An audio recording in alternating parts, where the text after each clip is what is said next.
What problems are you dealing with in your life right now? Do you feel like giving up? Times are hard and you're not strong. Well, I know the answer for you, and it will lead to real truth. Don't look back to yesterday. Now there are answers. Tomorrow's on the Welcome to way. Live Prayer. It's waiting there for you. Here's your host, Bill Keller. And welcome to Live Prayer. I'm Bill Keller. Good to be with you on this Wednesday night. I pray it's a good day for you wherever you are across this great land of ours. Sea to shining sea, border to becoming a border. Welcome to the program. And for our friends in other far off great lands, welcome to you as well. I'm Bill Keller. This is Live Prayer. We come to you live and in living color every Monday through Friday from 11 to midnight Eastern. And I'm glad you've joined with me tonight. Speaking of 11 to midnight Eastern, I saw my calendar, not this Sunday, but the following Sunday, we flipped back to that daylight savings time again. You know, why don't they just, listen, I was alive when I walked to school 4 miles with no shoes in the snow.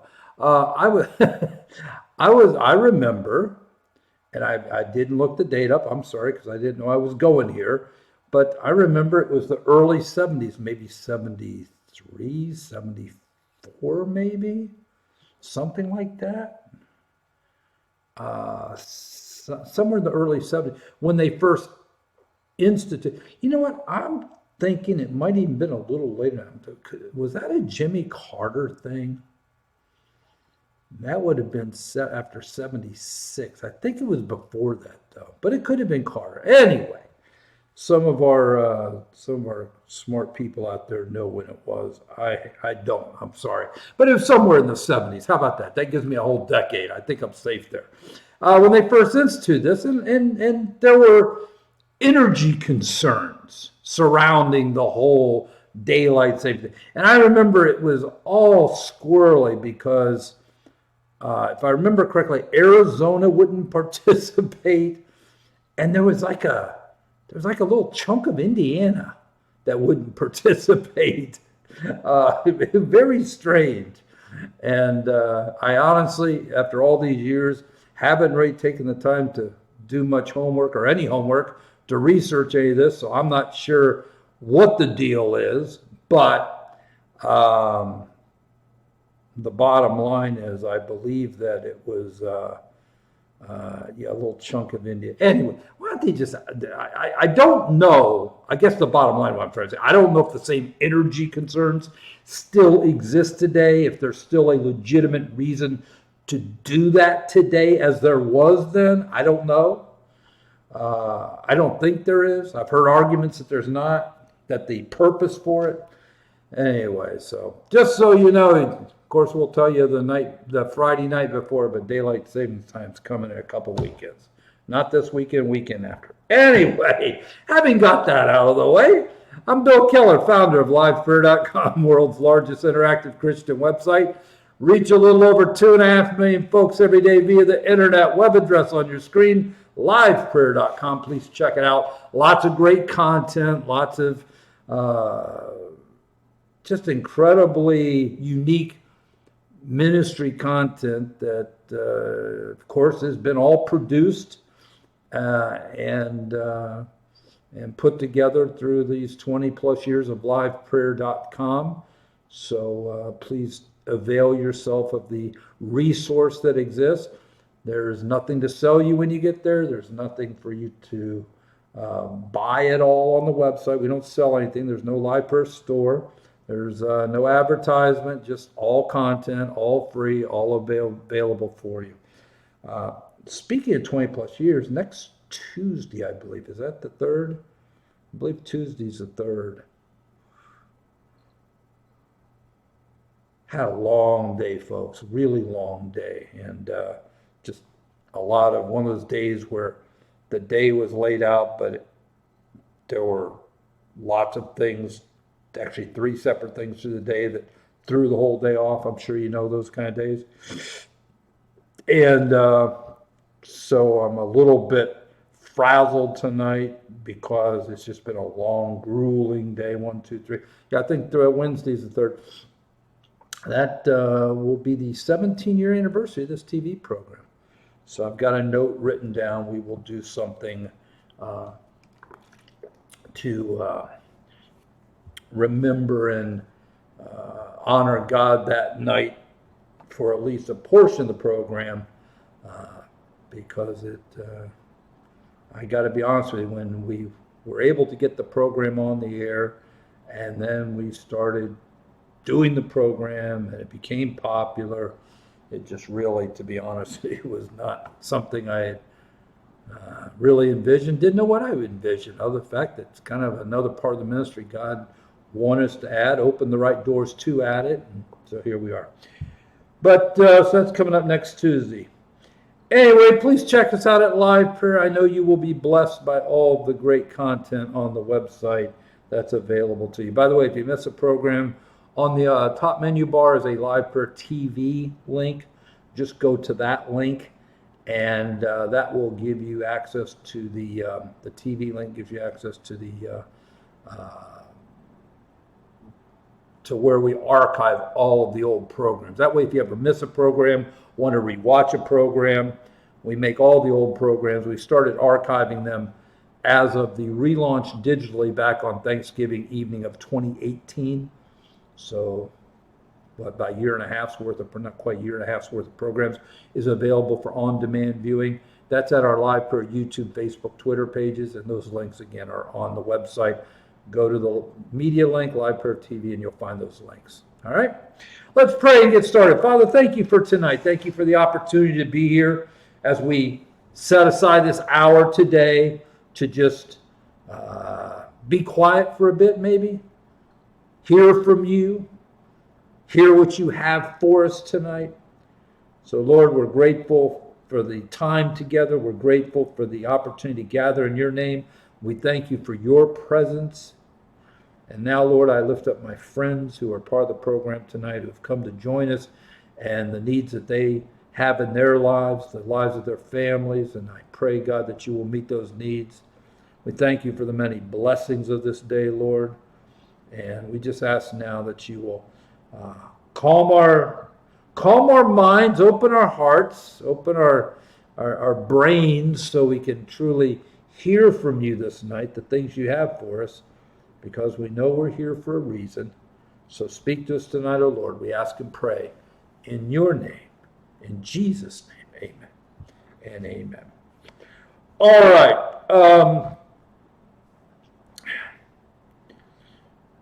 I did a deep dive last night in this whole coronavirus. Actually, we've done it now for the first 2 nights of this week. So even though the president had a big press conference today, I'm not going to really go into it too much. There's not much left to say. If you've missed the I'm trying to think, was that? Maybe that. Nope, that was Monday. Okay. Yeah, Monday and Tuesday, both nights, I spent a good segment of each one of those programs on this coronavirus. And if you missed either program, I suggest you watch it because it really lays it out. I don't know what's going to happen tomorrow with this.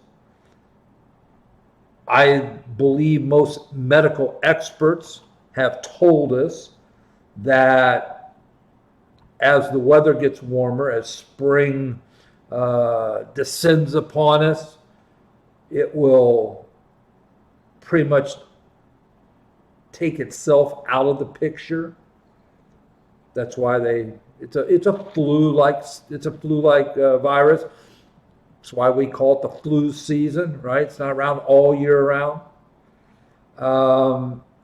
Now, if it is seasonal, that means it's coming back, and we need to be prepared for it in a better way.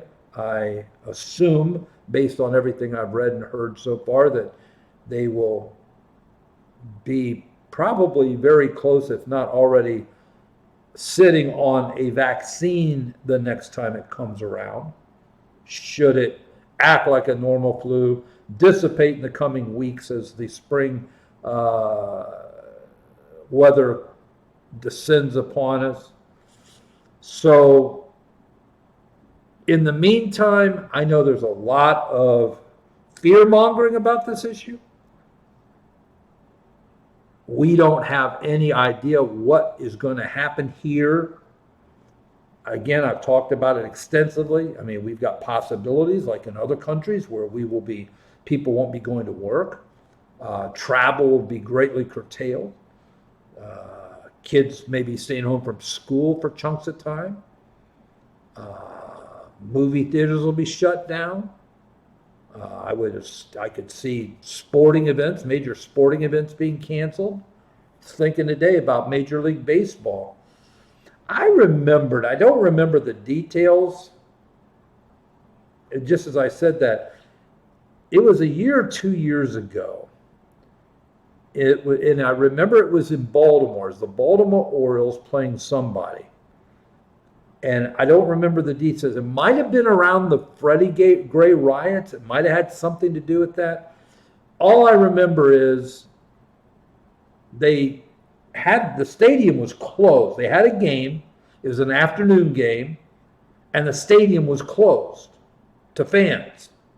They still played the game, though. I mean, the umps were there and the teams were there and they actually had a game, but there were no fans.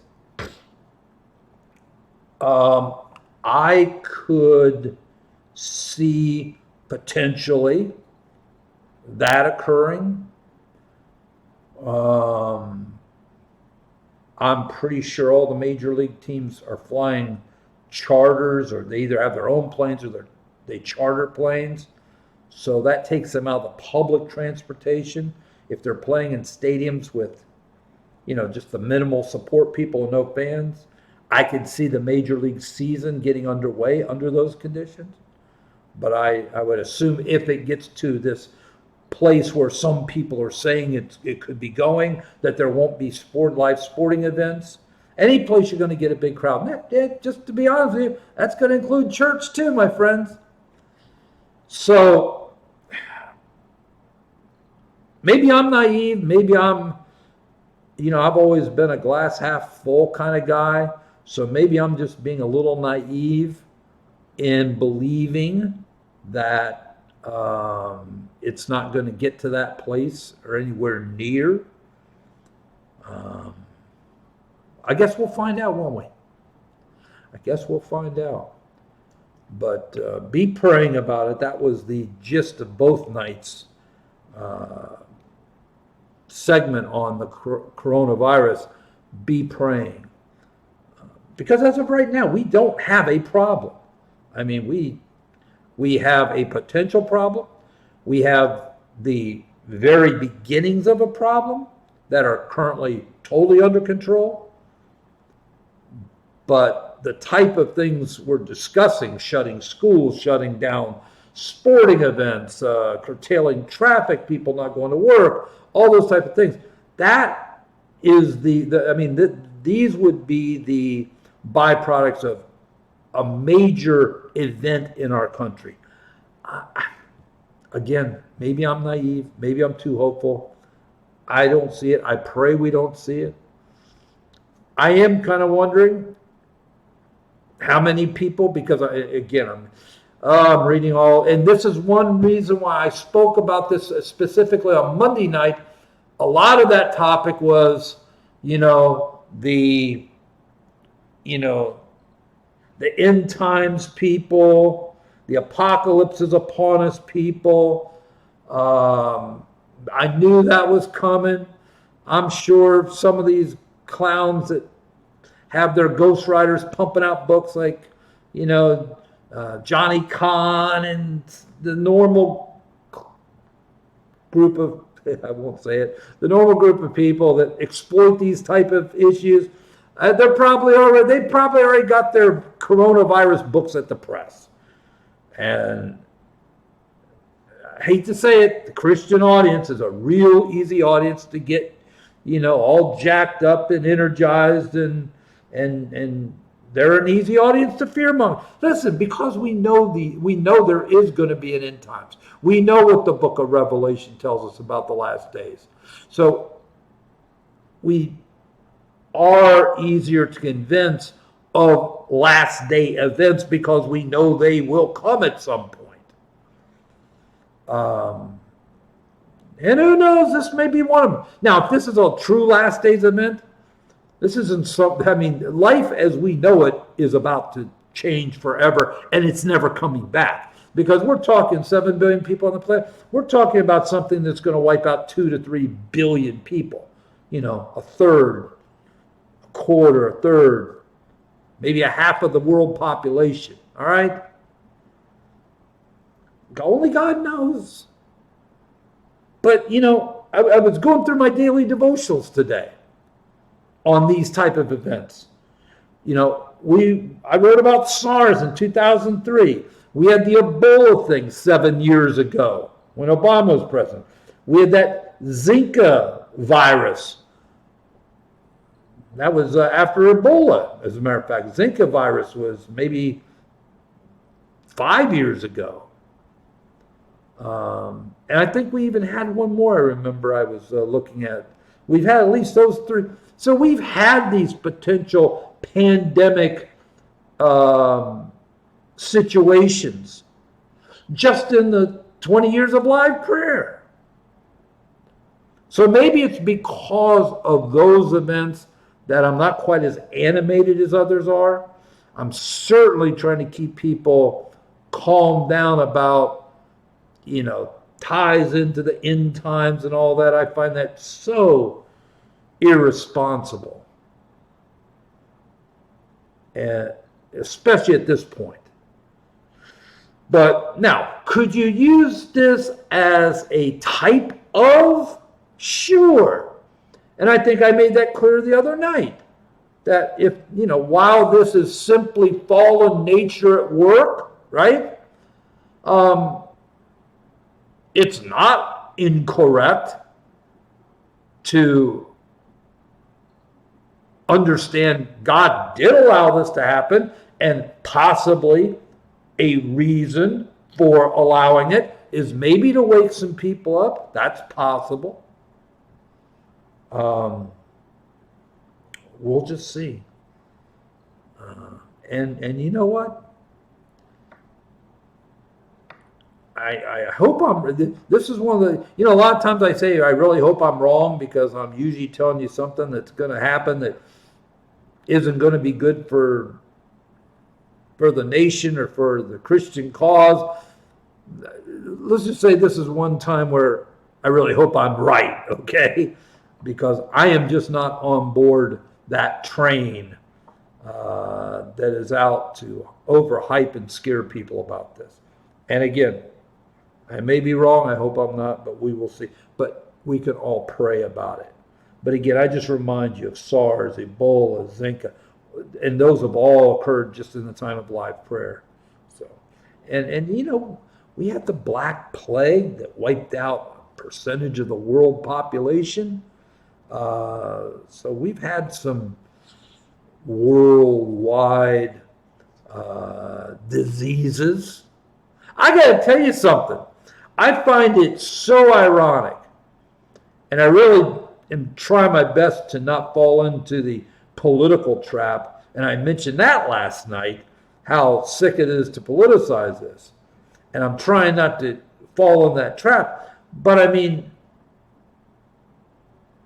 you had Nancy Pelosi today, Speaker Pelosi, ripping the president. Of course, you know, totally politicize it, and that's fine. That's what politicians do. They politicize it. Big surprise, right? But I was absolutely astounded as Pelosi went through her little soliloquy about this, you know, politicizing it to the hilt, and then realizing that she has been overseeing a health disaster in her district for years now. I mean, what's happening in San Francisco with the homeless on the street, the open use of needles and shooting up drugs, just literally living like feral animals, going to the bathroom literally on the street. I mean, you want to talk about, they want to get all upset about the coronavirus, and that's fine. But I mean, they've been overseeing and doing nothing about a real health issue in this country for years now. And they still don't address it. I guess they think it's just going away. So I found it really rich as the speaker was politicizing this event, this coronavirus event today, when you realize that her very district is a health disaster. And it's received publicity. And yet, I haven't heard one word out of her about it. All right, let me deal with a potential Bernie Sanders presidency. Remember, God puts people in power. God takes people out of power. Putting that aside, and you really can never put that aside, but let me just put that aside and just deal with this just purely from a political science perspective, okay? Again, please, I've taken the overlay of God's will, and I've taken that overlay off for a minute, all right? So please understand that. So what I'm telling you now is purely from a political science perspective with God out of the picture, which you can never do, but for the sake of this conversation for the next minute, we're going to do that, okay? This is shaping up to be an absolute blowout election if Bernie Sanders is the nominee. Now, since we're just speaking totally from a political perspective, I'm just going to throw some things out just for you to think about in these coming weeks and months as you watch this all unfold. Joe Biden is most likely going to win South Carolina Saturday night. Not by a lot, but he'll win. Put a win in his belt.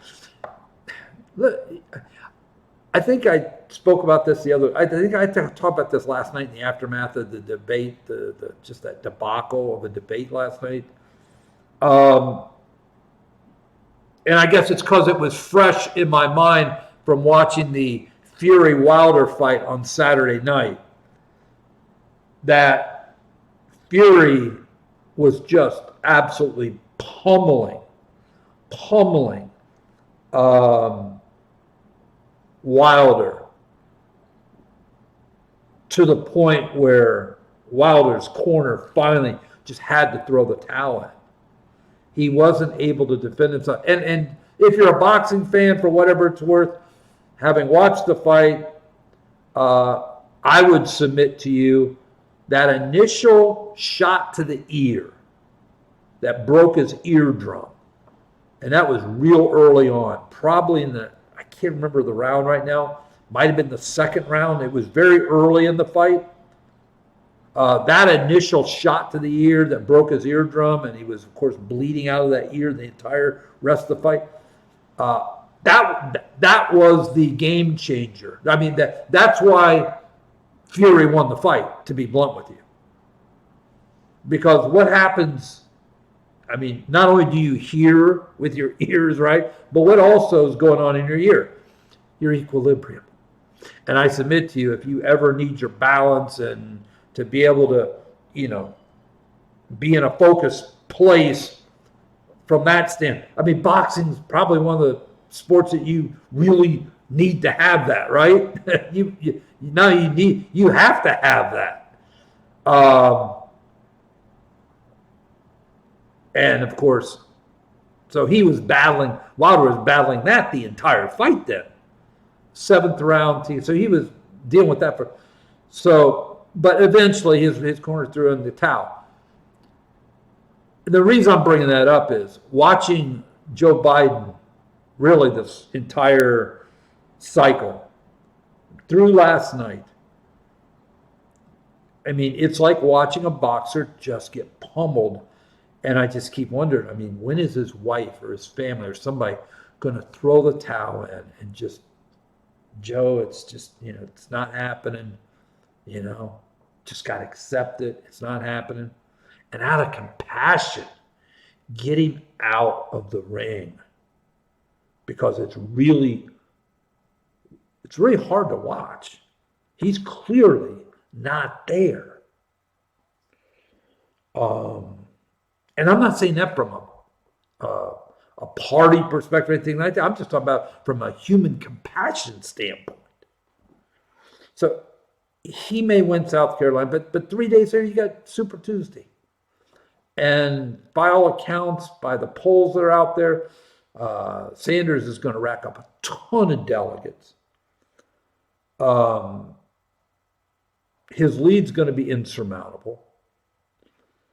The only thing that's going to be able to stop him from going to Milwaukee without the 1,199 delegates to just walk in there as the winner, okay, with no issues, the only thing that's going to stop that is a few people hanging around. Now, Biden winning South Carolina on Saturday will probably keep, obviously it's going to keep him in through Super Tuesday. Everything looks like he's not going to do anything on Super Tuesday. He may be done after Super Tuesday. He may take his win in South Carolina and at the end of Super Tuesday, bow out. Maybe not, but my gut says he will, for one reason, not because he wants to, but because he can't, he has no more money. Warren and Klobuchar, they're financially done. I would expect to see one, maybe both of those, gone after Super Tuesday. Because when they don't rack up any kind of legitimate delegate count, they're done. They've got no money right now. They're not going to get any more money.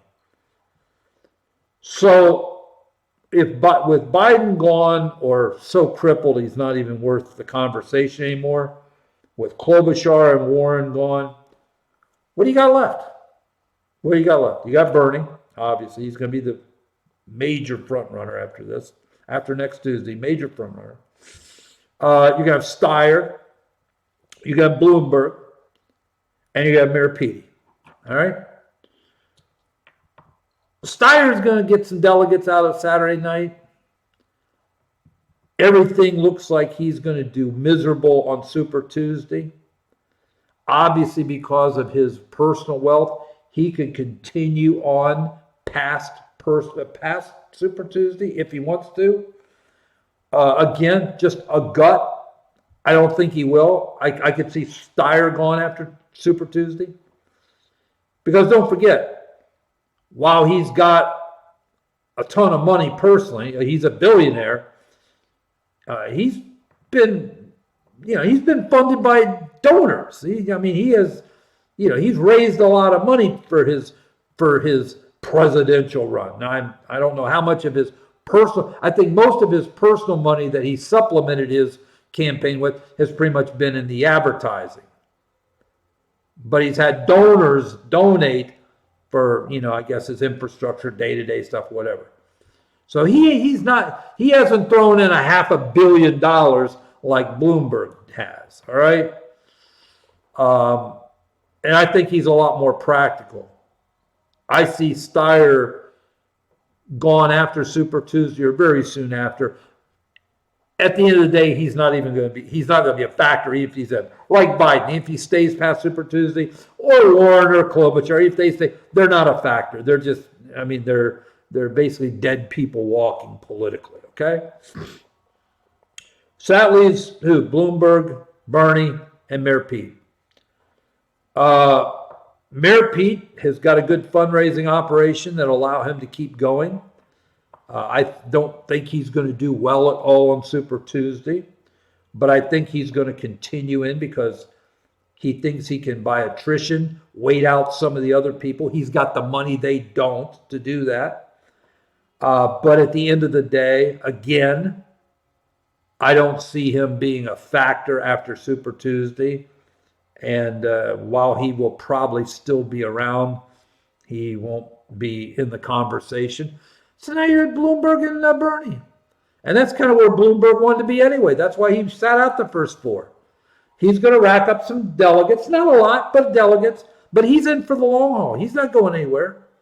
Kind of like when Bernie hung on with Hillary in 2016.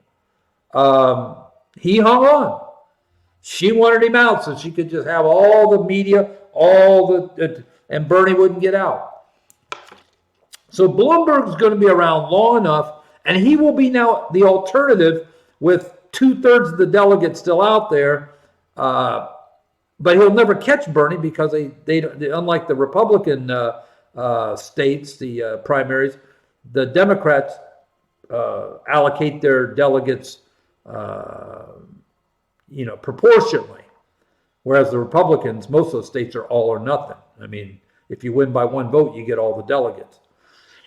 So for that reason, I could see Bloomberg staying in to make trouble for Bernie. But let's just say that Bernie's the guy because it looks that way. What's that mean? Well, it means, number one, he could be president because you're only going to have two choices, President Trump or Bernie. Again, taking the overlay of God out of it, I think it'll be a blowout. Not as big as a blowout as it probably should be, though.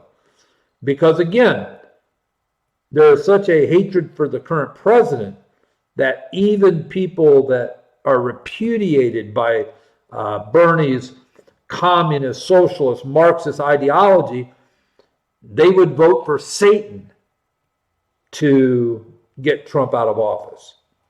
So he will still rack up the normal Democrat states, New York, Massachusetts, Illinois, California, Washington State, Oregon, Hawaii. Okay, so he's going to rack up, and again, California and New York are very rich in the Electoral College, so he's going to rack up those type of states.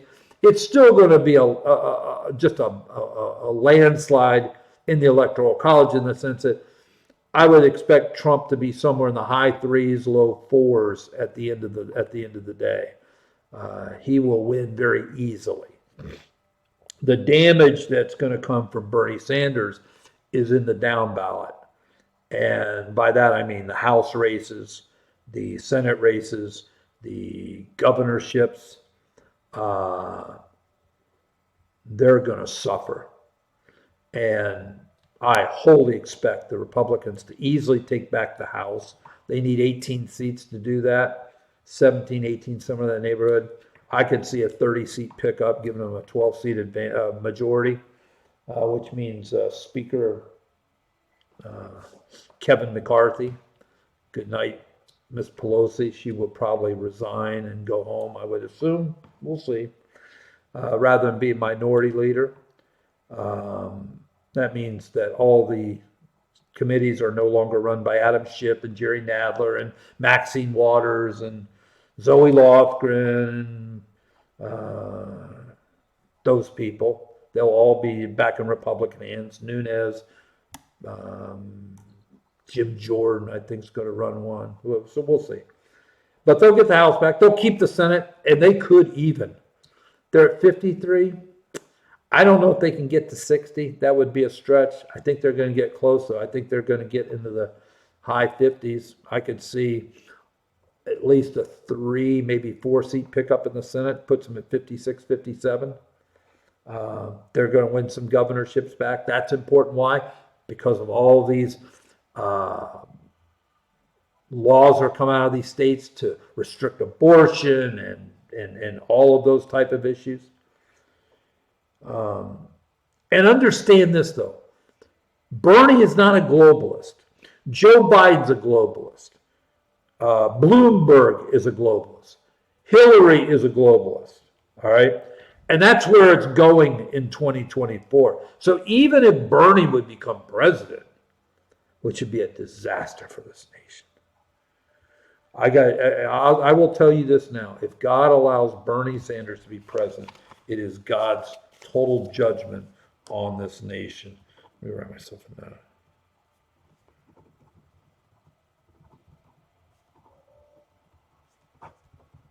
It is his judgment on this nation.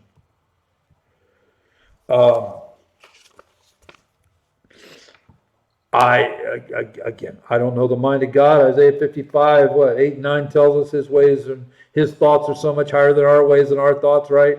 So I'm not going to sit here and try to even pretend. I guess, again, like with the coronavirus, I'm praying, okay, that isn't where things go, because it would be a disaster for this country. It'd be a disaster for Christians. Bernie, listen, yes, I know he's trying to play up the fact he's Jewish by birth, but he's not. He's a non-practicing Jew. He's never practiced the Jewish religion in his life.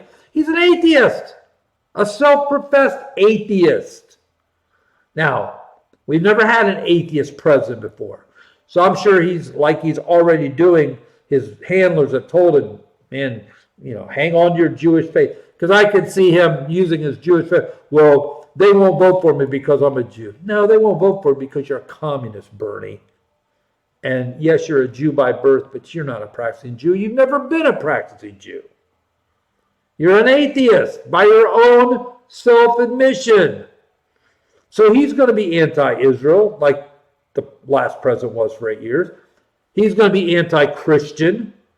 He's going to be he's pro-death like you can't believe. Just a horrible thing. Now, but he's not going to push the country. The good thing about Bernie is all of his nonsense, free tuition, free health care, free this, none of that's getting passed.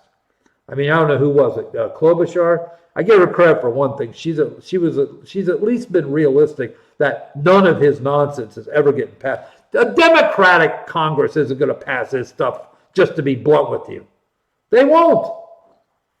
You remember when President Obama tried to get his whole cap and trade, his whole the carbon tax? He had Democrat control of Congress then, House and Senate. Couldn't get it through. So the good thing is Bernie's not getting nothing through. He'll be a one-term president. He'll be a disaster. The markets will tank. The economy is going to be in the pits if he's president. But he won't be advancing a globalist agenda. So I find it interesting if even if Bernie is the president for 4 years, that's another 4 years that we're not going to be down that globalist road. Now, I told you, 2024, we will be going down that road, because I see Trump as the last of the nationalists. Bernie's like an anomaly, man. He's like something from Back to the Future. He's like, he's like a caveman from the 60s that was unfrozen. I mean, really. I mean, to be honest, he reminds me of the wacky commies when I was growing up and just starting to get interested in politics back in the 70s and stuff. Again, 72, Nixon, McGovern. I mean, McGovern had a lot of support, at least big crowds, and the Democratic Party was behind him. But he was a radical. And if you remember, Nixon won 49 states. How stupid was Nixon? Spying on the Democratic National Committee when he had an opponent like McGovern, man, that made no sense at all. He had to know he was going to wipe McGovern out. I don't think anybody expected a 49-state blowout. Now, see, you're not going to get a 49-state blowout anymore. The country's too divided. The 49-state blowout was because people were honest and they knew McGovern was a nut. Okay? And there was just no way that they were going to let that nut anywhere near the White House. Thus, you had a 49-state blowout. You're not going to get that anymore. We're too divided. Like I said, I promise you, not just California, New York, but even the typical Democratic states, Illinois, Massachusetts, Connecticut, Washington, Hawaii, Oregon, your hardcore Democrats, they will vote for Satan on that ballot before they will vote for Donald Trump. So Bernie, they won't even think twice about voting for him. So he's going to rack up those traditional states, pick up those electoral college electors, but you need 270. I even with all those states that he's going to win regardless, it's still going to leave him right around 200. I don't see him getting much more than that, because any state that's on the fence is not going to vote for Bernie. That's where he's going to get killed. These states that they like to talk about as purples. The swing states, you forget those. Michigan, Wisconsin, Minnesota, by the way, which Trump barely lost. Pennsylvania, those are all going to Trump if it's Trump Bernie. But even states that they're trying to put that they've been winning by a little bit, the Democrats have been winning a little. States that are kind of out there floating around like Colorado, New Mexico. What else? Those kinds of things. Those will go to Trump. He lost them last time. He'll pick those up this time. But be praying, because again, I see Bernie as president being a total repudiation of this country by God himself, to allow this guy to, he will be a disaster for this country. It will be a disaster for Christians. Again, he is no friend of Christians. Just please understand that. And he won't be. And he's no friend of Israel. And he is no friend of innocent babies. And he will be a great supporter of every sexual deviant that walks the face of the earth. So from a spiritual place, it will be like going back to the 8 years of Obama, where it's not just people that don't agree with us. It's people that are hostile towards us, towards our beliefs, towards our agenda that we would like to see for this country in terms of just religious liberties. Leave us alone. Let us just practice our faith. That's all. And I've always said, from a political standpoint, as a Christian, my greatest prayer is just leave us alone. Just let us worship. Don't fight us. Don't attack us. Don't work against us. Just leave us alone. We're not going to hurt anybody. We're not hate mongers, even though the Southern Poverty Law Center says we are. We're not. And I'm sorry, we do stand for life, so we're still going to talk about the slaughter of innocent babies, because nobody else is speaking for them. They can't speak for themselves. But we're not dangerous people. Matter of fact, it's funny, in a lot of the places where the early church settled, the secular rulers of those places, Philippi and Thessalonica and in Rome, especially Rome, even though there was a great hatred of the Christians and a desire to persecute the Christians, it wasn't because we were, causing insurrection. It's not because we were political revolutionaries. We certainly weren't armed revolutionaries. Matter of fact, that's the reason Judas turned on Jesus. Judas was looking for an armed revolutionary, not a spiritual revolutionary. He turned on Jesus when he realized that Jesus was not going to lead the Jewish people to defeat their Roman masters.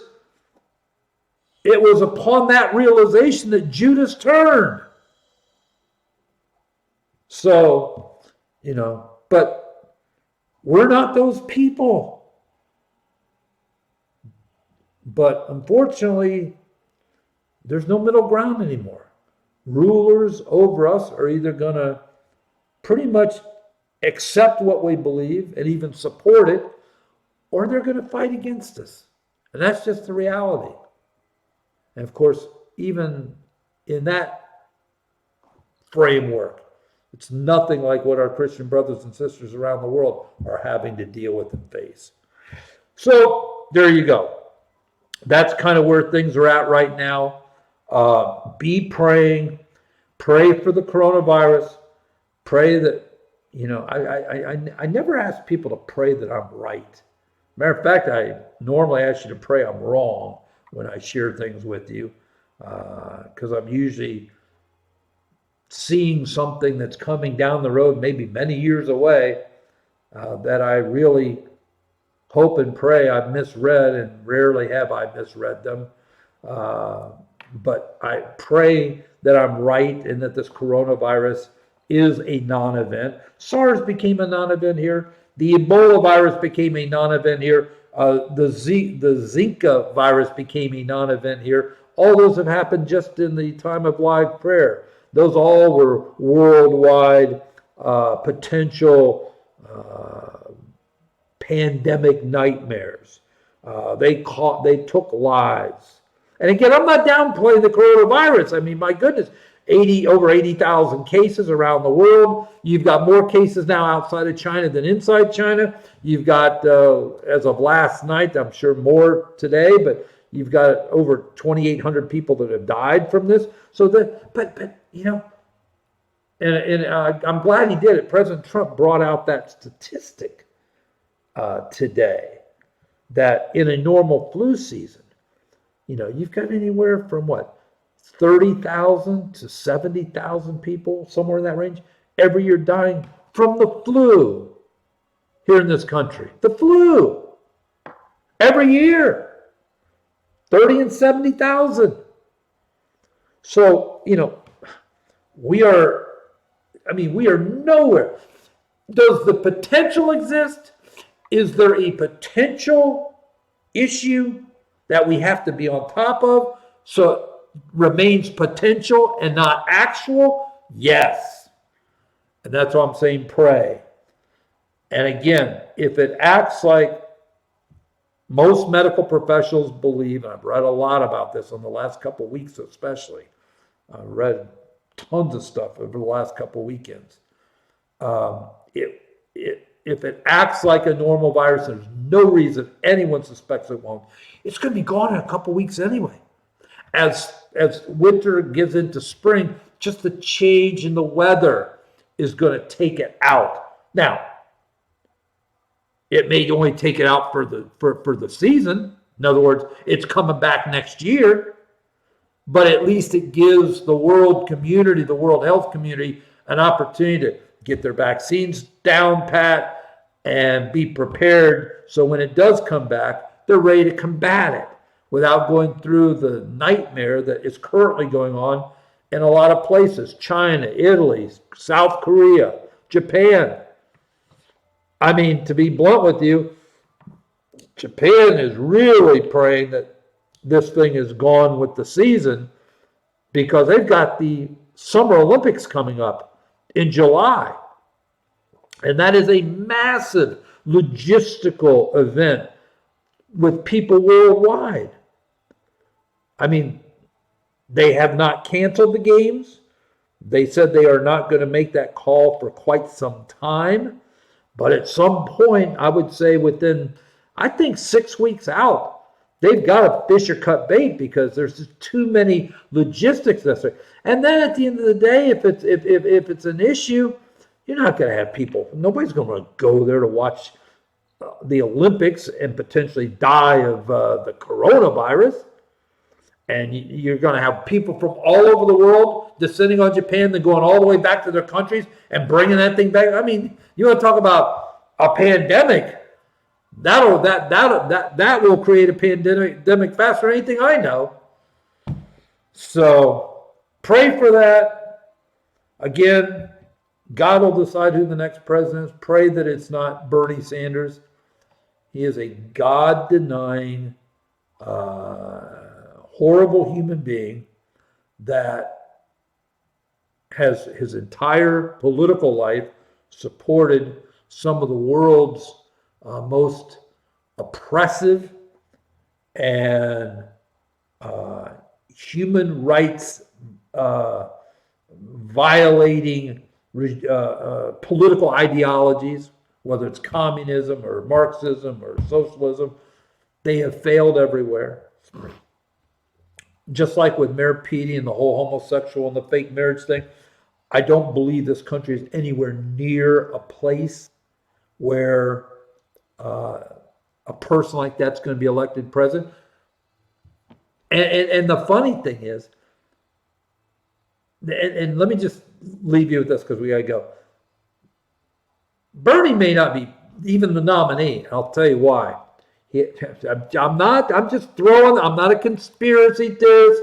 People know me, you know I'm not. But he did have a heart attack a few weeks ago, or a couple months ago. Looks good, but once you've had that first heart attack, the second one's, at least hanging around. I'm just saying. I'm also not totally done with Hillary riding in on a white horse at the convention, especially if Bloomberg hangs around. Because just like Christians find Sanders repulsive, the globalists find him repulsive. That's the whole reason Bloomberg's in. Bloomberg is an elite globalist if there ever was one. He's a Bilderberger. He's, trilateral commit. I mean, name all your your spooky groups. He's the embodiment of all those groups, right? He is Mr. Globalism. So Bernie's got a real challenge because his party doesn't want him because they don't want to lose the House. They'd like to get back to Senate, but they certainly don't want to lose the House. They don't want Trump to win, but they certainly don't want to lose the House. So the party doesn't want him. The globalists want to take him down. That's why Bloomberg's already thrown over $500 million. Keep that, listen to this. If Bernie is the nominee, that means Bloomberg threw away, by the time it's all said and done, maybe $1 billion. Steyer with his ad buys is probably going to throw away at least $200 or $300 million. And just those two guys in failed campaigns. I was thinking about this the other night. It made me sick to my stomach. $1.3 billion. I mean, my goodness. I mean, $100 million to the cause of Christ, done in the right vehicle, turn this world upside down overnight. And they're just throwing it away into the wind. Anyway, I won't go down that road because I'll be here for the next 3 hours complaining, and nobody likes a complainer.